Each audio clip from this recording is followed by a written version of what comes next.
you've had with Sean Combs. So what brought you to this project? Well, I just want to make really hit television. I like the idea of it being exciting, and I picked this project and started working on it about 5 months before I found Alex. Diddy's become hip-hop's #1 villain, but over the years, he's made so many enemies, and ultimately, many people were simply delighted to hear of the news of his downfall. One of these people is known to be a hip-hop villain for perhaps less dark reasons. That person is 50 Cent, one of hip-hop's biggest trolls. He took Diddy's downfall as prime time to dish out all of his impending hate against his longtime music industry nemesis. Even months before the allegations came to light, 50 would often take to Instagram to throw jabs at the diddler, such as posting the infamous Lil Baby picture from Michael Rubin's annual White Party, where 50 Cent vowed to never attend a party. You have something huge coming up, which is a documentary about P. Diddy, Puff Daddy, P. Diddy. Yeah. Did he do it, right? Yeah. I know you've been heavy on social media talking about it. He did it. And I'm the only one who's been vocal about this long before it actually. Oh, you've been saying this for a long time now. And then no one was, they're just, why is he saying this? And now it's coming out like crazy. I mean, but I also did participate. In particular, Netflix docuseries that you've been working on. Did he do it? Right. You've been saying for years that you feel you knew Diddy's character. Right. Yet you said you weren't a part of that lifestyle. You weren't going to the parties. So what makes you so absolutely sure that these kinds of allegations that we've seen against him? 50 Cent's long-anticipated documentary series is finally moving toward release, but its journey to the screen has been anything but easy.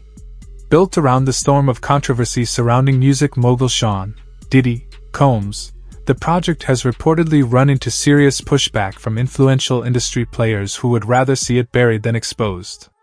True to form, 50 Cent refuses to play quiet, openly calling out the high-profile figures he claims tried to block the series before it ever saw daylight.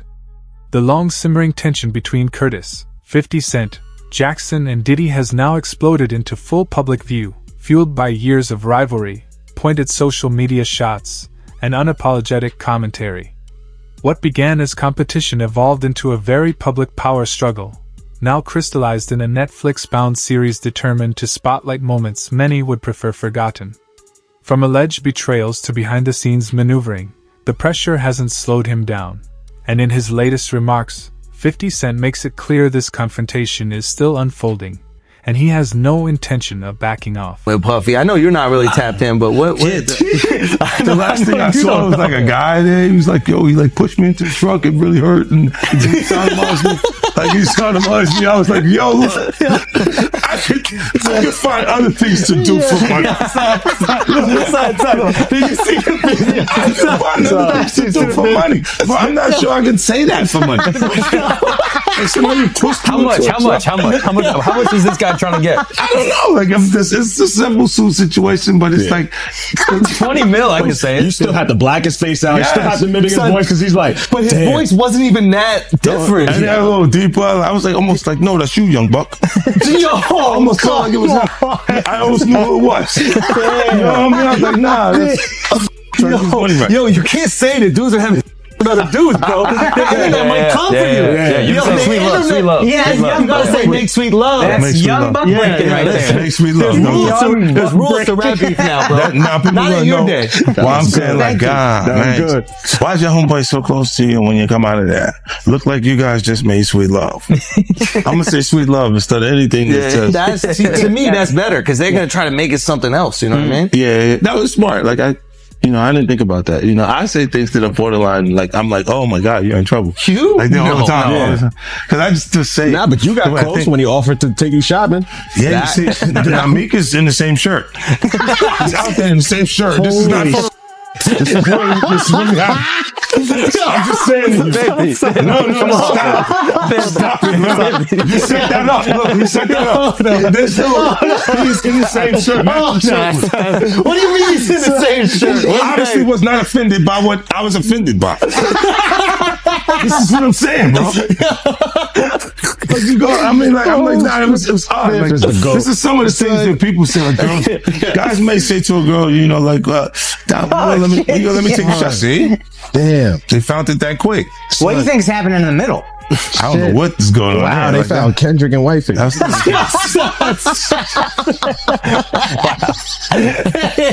can't dress up Kendrick like that. Oh, you can't dress him up like that. it's jokes. That's like the white chicks movie, bro. You can't do that. Yeah, that was comedy. That was good. yeah, but that You was get away with Wifey. You know, for the that's comedy. obviously doing shopping. They got the same outfit. Yeah, it's true. Yeah, that's a nice shirt. That's a nice shirt. All right, so when he said the shopping line in real life, what did you say?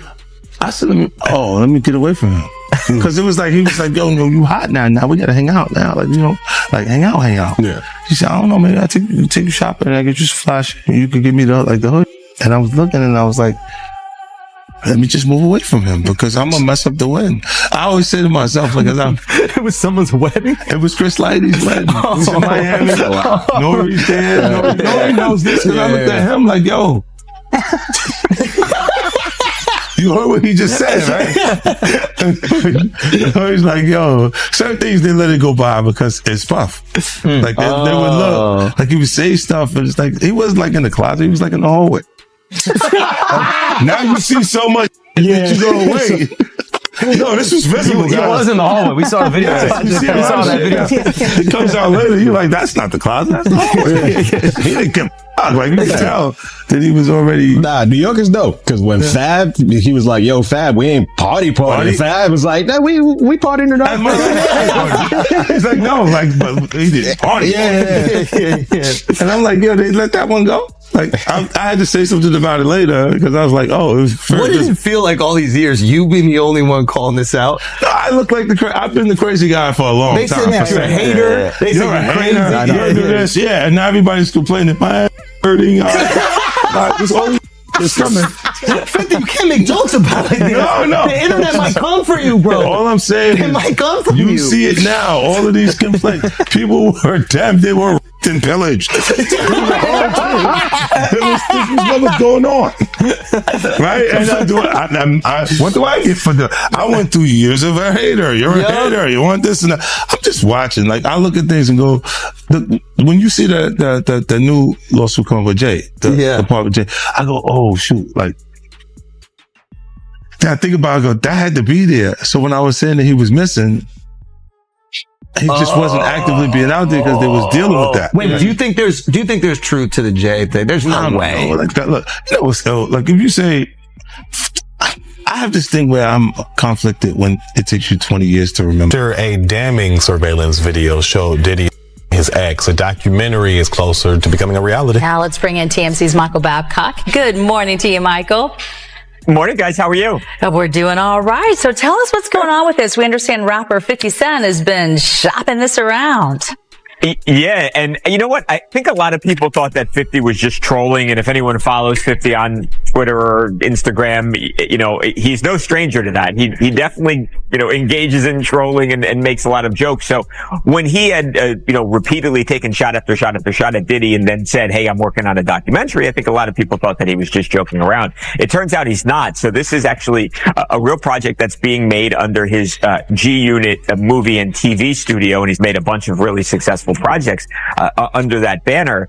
They were actually selling it around to different streaming organizations, including Netflix. Netflix ultimately had the most money, placed the winning bid, and at some point here in the future, we don't know exactly when, but this is actually going to be something that airs on Netflix. So many people may not know, I mean, the two of them have had beef for decades. 50 Cent has kept his foot on Diddy's neck for decades. Absolutely. It's like they once worked together a long time ago. They're not friends now. They don't like each other. And 50 has taken every shot, especially when Diddy has been down. Diddy really, is not in a position right now to fire back at 50 Cent. So yeah, he's taken a lot of, and I don't know that anyone feels sorry for P. Diddy right now, to be honest. No, I don't think so either. And it's certainly not going to end anytime soon. On one side stands a once celebrated hip-hop power player now facing serious federal charges. And on the other, a longtime rival fully prepared to capitalize on the collapse of his public image. The latest legal storm surrounding Diddy has reignited one of rap's most explosive rivalries, putting years of tension back in the spotlight. After months of strategic teasing, 50 Cent has officially confirmed his long-rumored documentary project, with Netflix backing a series focused on the federal case and the allegations swirling around Diddy's inner circle. Announcing the news online, 50 framed it as vindication, reminding fans he had been warning the industry for years while others chose disbelief. This move marks another heavy strike in a feud that has simmered for over a decade, dating back to the early days of 50's rise to fame, fueled by accusations, denials, and repeated public clashes. From explosive claims tied to hip-hop's darkest chapters to rumors of heated confrontations behind the scenes, their conflict has never truly cooled. And with this series now locked in, the battle has entered its most public and consequential phase yet. Joined by CNN's Elizabeth Wagmeister. Wags, Diddy's attorney says he can't wait to testify. For what? For what purpose? To blow people up or to exonerate himself? Look, Diddy has maintained his innocence all along. For him to take the stand is a huge gamble. He can deny every allegation in the world, but prosecutors say that they have a treasure trove of evidence. Where are arrows pointing for you? This is a huge fight ahead for Diddy. You have more accusers who I hear are going to come forward. So this is an uphill battle for Diddy. One person who was always anti-Diddy and was always speaking about Diddy as a problematic person was 50 Cent. And it turns out that it's just been announced that he's created a docu-series on Netflix. I can't wait to see this. The other end of that, every person who has tried to speak out about this, who has tried to speak out about the industry, the type of people that are controlling the industry, the attacks that people face from the media if they try to speak out, is always the same. They're called crazy. And an example of one such individual who went through those sorts of attacks is the actor Orlando Brown. He was on Disney, and I remember everyone telling us that he was totally insane and deranged when he was saying a lot of things that at the time sounded crazy, particularly about Diddy. Take a listen. The requirement is you gotta say no to Diddy. If it's new booty in the building, you know he's gonna get it. Don't take your girlfriend to a Diddy party. You can take the, but he won't you. Diddy, to me, is the fall guy. We are still seeing a major effort to protect the big names, just like the long-running clash between Curtis, 50 Cent, Jackson and Sean, Diddy, Combs spans nearly 2 decades, with its origins tracing back to 2006, when a pointed diss record drew national attention and set the tone for years of friction. What started as sharp lyrical provocation quickly hardened into a sustained rivalry, marked by calculated remarks, public slights, and strategic power plays that refused to stay confined to music.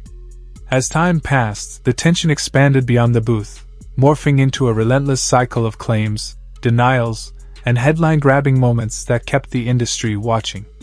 Nearly 20 years later, the scale of the conflict has grown so large and now underpins a major Netflix documentary series, transforming a rap dispute into a full-blown cultural saga, one that continues to evolve, intensify, and refuse a quiet ending. Wrote 2 verses for Diddy, the Let's Get It, and the other one was on the I Get Money remix. Yeah. But they said you wrote it and it's him confessing the crime.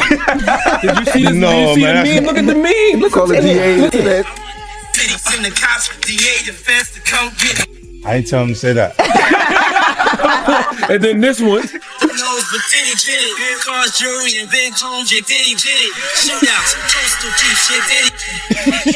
Jay helped me with that.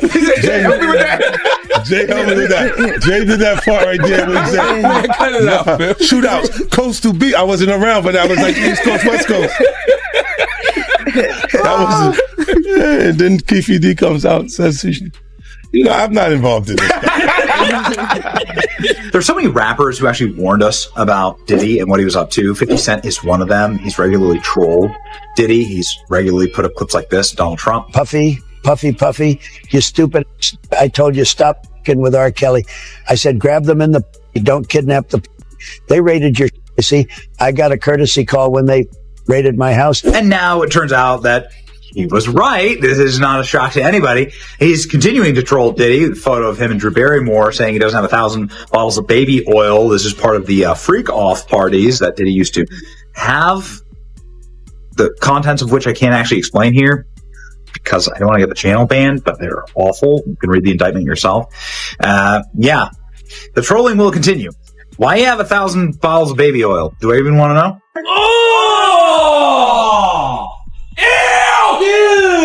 50, please be my friend. You're breaking my heart. Puff was like, so when we gonna get the chance to kick it, like we could just hang out. Why don't we go shopping? I pay for it. And I was like, I got the away from him because I was like, this is You asked him to take him shopping. Yeah, I thought he needed some clothes. What? I'm a nice guy. Why are you in 50? Hey, yo, he loves me. Y'all really can't have see a it? beef Y'all with can't it, see that he loves me? You know he loves me. Oh, Puff is a fruit pie. It goes off. I see these weird pictures of for no reason. You don't see actually pictures of me like this. I'll take you to the candy shop. I'll let you. It's been Christmas again. Don't you stop. Keep going till you hit the spot. You're not gonna believe this, but I just got a call and Puffy's confirmed for Shreveport. That's what? Nah. That nigga can't come. Everybody scared to rain. Come. Wake up, your butt sore. Tell him the story. Tell him the story. So we talking about rumors, right? Yeah. And we, when you Google his name, there's a rumor that pops up that he was Diddy's boy toy. Oh, right. Wait, so this is so Charlamagne said it's not true, but I told after he brought up this stuff with you, I said, you know what 50 gonna say when he meets you? Oh no, I don't know that was going on. You know, I can't wait to run into him again. What you gonna say to him? Puffy was playing with your booty in Miami. You know what 50 gonna say to you when he sees you. I heard Diddy touch your butt. Yeah. Wait till I see him. I'm like, yo. Yeah. I love you, my brother. Love you, Diddy. Yo, I love you. Yo, even if you're In the documentary series, Curtis, 50 Cent, Jackson fully leans into the reputation he's earned as Sean Diddy Combs's most relentless and creative provocateur, and it quickly becomes one of the project's standout elements. Over the years, 50 has mastered the art of digital pressure, using social media as a precision tool rather than a playground, turning everyday moments into sharp commentary that spreads fast and hits hard. Whether highlighting flashy fashion, extravagant habits, or harmless public appearances, his timing is deliberate and his delivery unmistakable. What might seem minor in another context becomes headline fuel in his hands, resonating with fans who view his posts as sharper and more unpredictable than traditional comedy. By now, the ongoing mockery has evolved into a spectacle of its own, a continuous stream of wit, tension, and controlled chaos that defines one of the most unforgettable chapters in their long-running rivalry. You know, you kind of knew 50 Cent before he blew up. Yeah. What was that like? 50 was the type of dude that kept like a little, he kept like a little pad with him. And he wrote everything down. You understand? Me and him caught the plane. We was going to Vegas. And I gave him my card. My business card was Savoir Faire, security management and everywhere. You know what I mean? So 50 did a song about that. You know what I'm saying? And he put that in the song. And some years, about a year or so ago, not even a year or so ago, he said that when he dropped my name, he said, yo, I got the Savoir Faire. I got that from Big Gene. He been trying to tell y'all about this Puff years ago. But 50 was the type of dude that if you knew he was with you, he was with you. Even back then, he had your back whether you was security or whatever you did. If he was with you, he was with you. And that's what you gotta love about him. You know what I mean? You ain't gotta question his loyalty, you know what I'm saying, on some fight or if you in a situation. Cause he going out. Well, I guess you were hanging around him or knew him, right before he got shot. Well, what happened is that I had got some information. 50 came to my house. I tried to fit him on a vest, but I'm like, at the time I was like a 3X. And 50 was like a large, you know what I'm saying? So he couldn't really fit the vest, but I gave him a cover to try to tell him, because he had some pads, some vest pads. So I just told him what the situation was that I knew. and told him he had to watch himself because those cats was gonna come at him. You know what I'm saying? And he was like, yeah. And he was supposed to be going to Cancun. And I told him, if you come to Cancun, I got you, because I used to be down there doing security at Daddy-O's. You understand? And I had people down there that I knew that was from Puerto Rico, and they was working down there. So they should make sure when I hit the island, anything and everything I needed, I could get it right there on the island. You understand? They work directly with the syndicate. So 50 was supposed to come down there to do a show, and he didn't make it because they had shot him up. I don't know if he was coming in the first place, but he was supposed to, because he was paid half the money to come down there to perform How to Rob an Industry Cat. And when was the next time you seen him after that? The next time I seen 50 after that was at Jack the Rapper. He had blew up. Man. He was like, he was this dude and everything like that. And I was sitting we was in Puerto Rico, and I was sitting by myself, just chilling. And he had his whole entourage with him. He came directly over to me. He like, yo, Gene. I was like, yo, what up, Fifth? I said, what up, 50? He said, what's up, man? He said, yo, put his hand out to me, and grabbed my, he said, yo, they can't stop what God got planned. Went on about his business. And then he blew up crazy. Crazy, man. How do you feel about 50 going so hard at Diddy with the documentaries? And he man, what did he do to 50 that made him hate him so much, man? That's crazy. Well, I think it's just, you got to look at it like this. 50 was writing a lot of that made a lot of money for Diddy. And he knew back then in the day, he didn't know what he know now, but Diddy was robbing him. While much of the internet dismisses the clash between Curtis, 50 Cent, Jackson and Sean, Diddy, Combs has nothing more than public mockery and online hostility, music executive Gene Deal paints a far deeper and more calculated picture. He argues this wasn't humor that went too far, but the outcome of long simmering, behind-the-scenes friction rooted in high-stakes business dealings and bruised respect. According to Deal, early disputes over power, leverage, and decision-making created lasting resentment, with actions he claims left 50 feeling undermined and sidelined. In this version of events, the feud wasn't born on social media or fueled by jokes, but forged through industry politics, strategic maneuvering, and personal grievances that eventually boiled over into full public view. Which projects you want to work on? Oh, just the ones that I feel like have a high probability of success. I'm just looking at it and saying, what is it? And is it something that excites me? Would I want to stop and watch it? Speaking of, in particular, Netflix docuseries that you've been working on, Diddy Do It. Right. You've been saying for years that you feel you knew Diddy's character. Right. Yet you said you weren't a part of that lifestyle. You weren't going to the parties. So what makes you so absolutely sure that these kinds of allegations that we've seen against him are true? Well, I'm surprised by the allegations, as surprised as everyone else is. Like, I didn't make the allegations. I didn't tell people to say these things. It comes out, I see it in the news like everyone else. But I did feel uncomfortable with the way he would present the idea of going to these projects. To come party with me. Yeah. And then that swayed me away from it, just that alone. So you didn't realize as much stuff was coming. Like when I seen today, it was allegations of 3 men that said he drugged them, and it's a long time, to be honest with you. Like when people don't remember being violated for 20 years, it makes me feel a little odd. What are your thoughts on the allegations against Jay-Z? That was interesting. When I was saying things, not knowing exactly what I was saying, but I was going with like, where's Jay at? He's mad quiet. Like while the Puffy thing was going on. But it's obvious now that his team was being made aware that he was in those allegations also.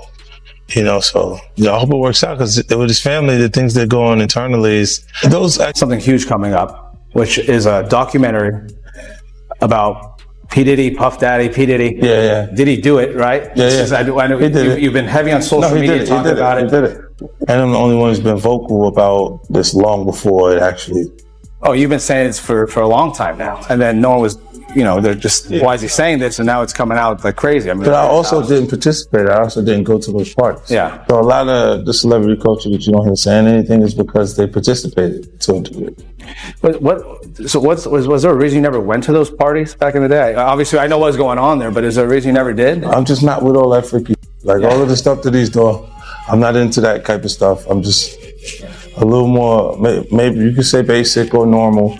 You go into the 90s, and Kiki D said they paid him to kill Tupac. Yeah. So you get the craziest accusations. You're one of the first persons in entertainment to really call out people and kind of have that authority in that, to be able to call people out. I mean, which is pretty amazing. You're kind of, in some ways, draining the swamp of Hollywood. Yeah, I don't have a support system. I don't have a support system of a peer group of artists that I require to do what I'm doing. I've had to be on my own from the beginning. So I don't necessarily have a responsibility to behave a certain way according to them. And look, if I didn't have an award-winning director doing it, if I hadn't put the right people in place to produce it properly, I would understand why they would question or doubt anything. Now, Fifth, when you continuously call Puff gay, does that affect your relationships in Hollywood? I don't call him gay. I said, Let me read it, Fifth. Oh my God. Sorry, I can no longer help you guys. Soon you will all be gay and happy. You are all now left under leadership of Puffy Daddy. Report to the nearest rainbow. Dinner Thieves in theaters January 19th. That's why he says things. He doesn't even know what he's saying is like fruity. You know what I'm saying? Like, he said something fabulous and he goes, but me and you, we ain't party. Like, we need to party. What is he talking about? That's the kind of stuff. When people say that to me, I get a little uncomfortable. I get uncomfortable. Like, he said something to me one time, a long time ago. At Chris Lighty's wedding, he told me he'd take me shopping. I looked at him like, what'd you just say?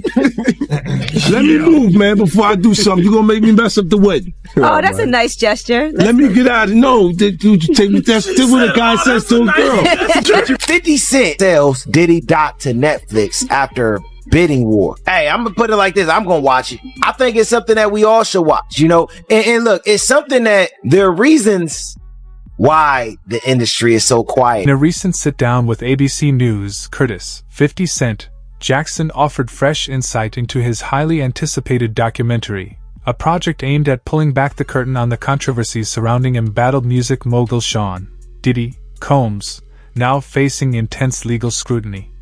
The rapper-turned-producer made it clear this isn't a rushed production but a carefully constructed deep dive he's poured relentless time and focus into, examining the pivotal moments and industry-shaking events that dismantled Diddy's once-controlled public image.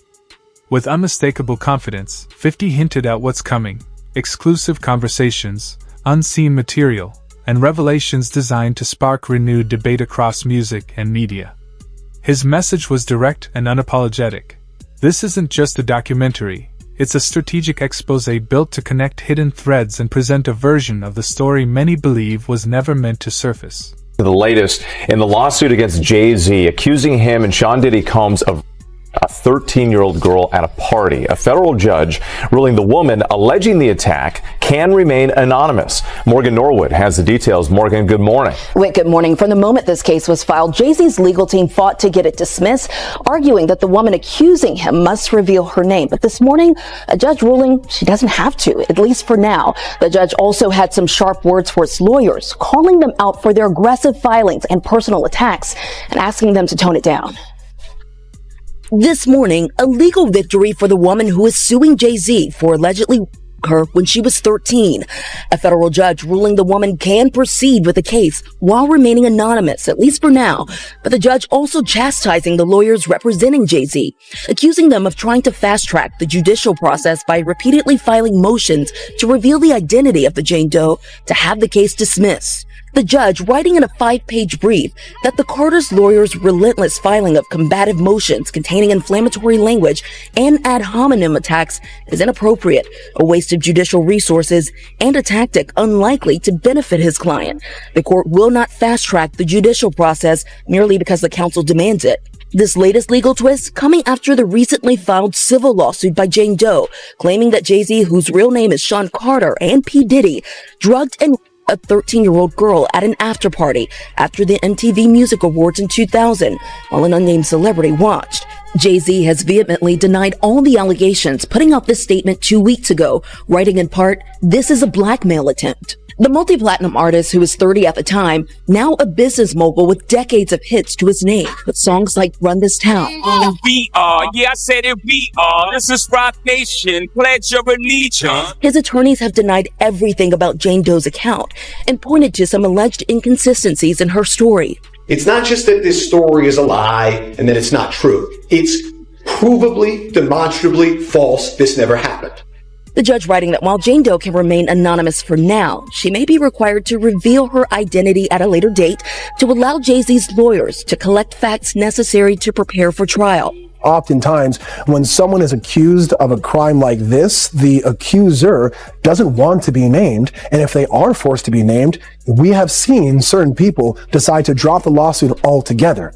And just the day before this ruling, Jay-Z's wife Beyonce and his daughter Blue Ivy making a heralded appearance during a halftime of the Ravens-Texans game on Christmas Day on Netflix, performing a live show to an audience of more than 27 million viewers. And just this morning, Tony Busby, the lawyer representing Jay-Z and Diddy's accuser, releasing a statement to ABC News, writing, "I will say that the coordinated and desperate efforts to attack me as counsel for alleged victims are falling flat. We won't be bullied or intimidated." We also reached out to Jay-Z and his team, but did not get a response, guys. So it is crazy when after 20 years they come at that. Foul. But with Puffy, you were the only one saying anything for decades. Yeah, because we had our own little thing. But you were the only. Everybody else thing? is scared. Huh? But everybody else is scared. So you think maybe this is a similar thing where everybody else is scared? I don't know what it is. I'm just asking. I think that they're scared. But if they're scared, then But maybe you've that's been what I'm thinking. insinuating Jay-Z a little bit. Yeah. Like you've been saying people gonna come for him a little bit. No, You've been I thought he would do funky stuff like the Super Bowl. Like it was not okay for me to be at the Super Bowl. Oh, he tried to cut that. Yeah, he didn't want me to. Well, they worked to make like there was an issue with me in the NFL that doesn't exist. Mm. So And then- he did the corporate way of Yes. trying to keep you down. Oh, it's Doing not it. me. It's now. It's them. And then when M says he's not gonna do it if I'm not there, then Let's go. Yeah. Yeah. You know. That's what's your and Jay's issue? It's just competitive stuff. It's for the really music. just competitive. This is what I'm saying. When it gets past actual art, like actual music, and you're trying to block something that's in business, then it feels weird. It feels like we should. So the real question now is how far Curtis, 50 Cent, Jackson is willing to take this series. Will it dig deeper, expose long-guarded truths, and connect dots the industry spent years hiding in plain sight? Will it reshape how these stories are understood, or even who's been protected along the way? And when it finally drops, will you be watching from day one? Sound off in the comments and be part of the discussion. If you thrive on power struggles, rivalries, and the untold stories that keep the music world buzzing, tap that like button, share this with your people, and subscribe so you don't miss a single moment. The tension is building, the stakes are rising, and this story is just heating up. Stay locked in, because what's coming next won't be easy to ignore.